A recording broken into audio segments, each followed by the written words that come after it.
안녕하세요. 정성산TV입니다. 이번 시간에는 시인 정재학님의 공산주의자는 이준석을 어떻게 이용하는가에 대한 글을 전달해 드리도록 하겠습니다. 공산주의자는 이준석을 어떻게 이용하는가? 손자병법에서 가장 많은 분량을 차지하는 것은 간첩에 관한 내용이다. 내용을 들여다보면 그 현란한 쓰임새에 그저 기가 막힌다는 표현밖에 달리 표현할 방법이 없다. 그만큼 간첩의 종류와 쓰임이 다양한 만큼 병법에서 중요하게 다뤄진다는 뜻일 게다. 이 간첩을 가장 잘 이용했던 자들이 모택동의 공산주의자들이었다. 국공내전 시절 장개석 측근에도 간첩을 심어놓고 장개석의 움직임을 손바닥 보듯 파악하고 있었으니 전쟁의 결과는 불을 보듯 뻔했으리라. 지금까지 지켜보며 나라를 걱정하지 않을 수 없는 것은 이러한 모택동의 공산주의자들과 유전적 동질성을 지닌 자들이 대한민국의 민주의 이름으로 기생하고 있다는 점이다. 그들은 지금 드러내놓고 대한민국을 반미로 이끌어가고 있다. 한미동맹은 연합훈련마저 포기한 채 이미 균열이 가고 있고 미국은 문재인 정권을 믿지 않고 있다. 문재인이 공산사회주의자 아니면 있을 수 없는 일이다. 문제는 이들이 전략을 모르는 사람들이 아니라는 점에 있다. 손자병법을 한마디로 요약하라면 그것은 속임수다. 병법은 누가 더 잘 속이느냐에 달려있다. 잘 속일수록 유능한 병법가가 되는 것이다. 민주를 말하는 대한민국 공산주의자들도 거짓말과 속임수에 능한 자들이다. 분리하면 무조건 거짓말을 하고 이 거짓말을 덮기 위해 다른 거짓말을 동원하는 것을 경험해 보았을 것이다. 국방안보부터 경제에 이르기까지 너무도 많은 거짓말이 있었다.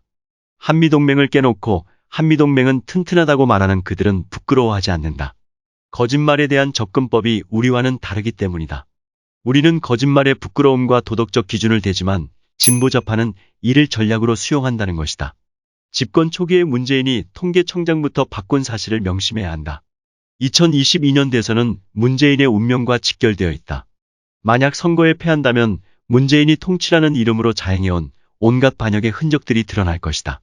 그리고 처단된다는 점도 잘 알고 있을 것이다. 전략과 병법을 아는 자들이 가만 두 손 놓고 있을 까닭이 없다. 박근혜를 석방하여 보수 진영에 추파를 던지는 그 등 뒤에서는 이미 김문기의 죽음이 있었다는 것. 그리하여 지난 4.15 총선에서 사용되었으리라 의심되는 방법이 다시 등장한다면 공산주의자들은 다음과 같은 매뉴얼에 따를 것이다.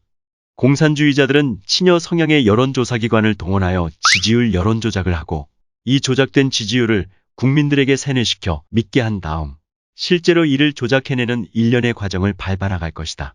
이미 여론조사 문항의 불공정함이 세간에 회자되고 있다. 여당 후보의 온갖 비리와 자식 도박 문제는 제외하고 야당 후보 배우자의 도덕성만을 묻는 이 조사 문항은 선관위의 묵인 아니면 직접적인 승인이 있었음을 뜻한다. 심지어 지난 4.15 총선에서 등장한 웃기지도 않는 배춧잎 투표지며 사전투표에서 드러난 다양한 가짜 투표지 등이 발견되었음에도 이것이 국민 앞에 숨겨지고 있는 사실 또한 선관위의 책임 부재를 증명해준다. 중국 공산당은 당선 전부하에 있는 우마오당과 투표권이 있는 조선족을 동원하여 화웨이 통신기기 내부에 심어놓은 스파이칩을 이용하여 선거 결과를 조작하리라 본다. 선관위는 LG 것을 쓴다고 하지만 LG가 사용하는 기기가 바로 화웨이 기기라는 점 부인할 수 없을 것이다. 그러나 부정선거에 대한 비밀이 밝혀지지 않을 까닭이 없다. 국민들이 이를 알고 여론이 악화되면 이 부정선거 의혹에 희생될 인물 아니면 강력한 태클을 거는 인물을 동원할 것이다. 지난 총선에서는 바로 이준석이 그 역할을 담당했던 것으로 보인다.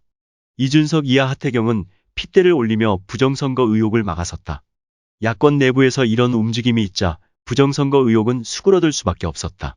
가증스럽게도 배춧잎 투표지를 보면서도 주장을 굽히지 않았던 인물들이었다. 그리하여 지금 부정선거 의혹은 다만 민심의 수면 밑에서 때를 기다리며 부글부글 끓고 있는 형편이다. 내가 공산주의자라 하여도 당연히 이준석 같은 인물이 필요했을 것이다. 경기 동부연합 이석기 이하 주사파를 중심으로 창당하여 반미 투쟁으로 일관해온 통진당 대표 이정희를 존경했다는 인물을 그들이 가만히 버려두고 있을 까닭이 없다. 부정선거 의혹을 잠재운 이준석의 공로는 당대표라는 자리로 이어진다. 좌파는 이준석을 국힘당의 당대표로 지원했으리라 본다. 이준석 대표를 위해 호남 지역의 20, 30대가 당원 가입을 해온 것이 그것을 말해준다. 이 뜻하지 않는 당원 가입 현상은 이준석에게 당대표로서의 힘과 위상을 심어주는 한편 이준석의 행보에 자유를 주었다. 그러나 지금까지 지켜본 이준석은 당대표로서 대선에 임할 의도가 없는 존재였다. 당대표라면 당의 단합과 당 세력의 확장을 위해 매진해야 한다. 누가 뭐래도 당을 끌어안고 당의 명예와 영광을 위해 노력해야 한다. 대선 조직에 사람을 끌어당기고 유력 인사들과 수없이 소통하고 있어야 한다.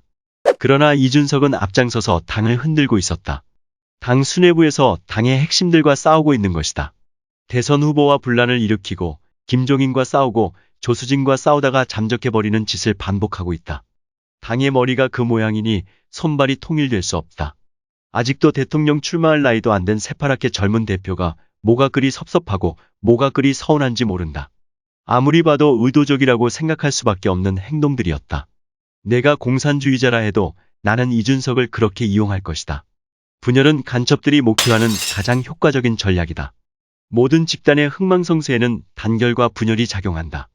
이준석이 석고대죄하고 백의종군의 자세로 당 대표로서 소임을 다하리라고 보는 사람도 있다. 그러나 그는 어느 날 당의 분열이라는 목표를 다하고 붉은 여론 뒤에 숨을지도 모른다. 대선은 아름다운 충돌이다. 누가 더 나라와 민족을 위해 좋은 정책을 갖고 있는지, 누가 더 대통령으로서 도덕적 자질과 품격에 적합한지를 결정하는 일이다. 그러므로 대통령은 저지를 수 없고 거짓말을 입에 달고 사는 인물일 수 없다. 대한민국의 상징으로서 세계인 앞에 당당히 나설 수 있는 그런 대통령을 결정하는 축제에 속임수와 피와 죽음이 동원되어서는 안 된다. 중국은 철저히 배제되어야 한다.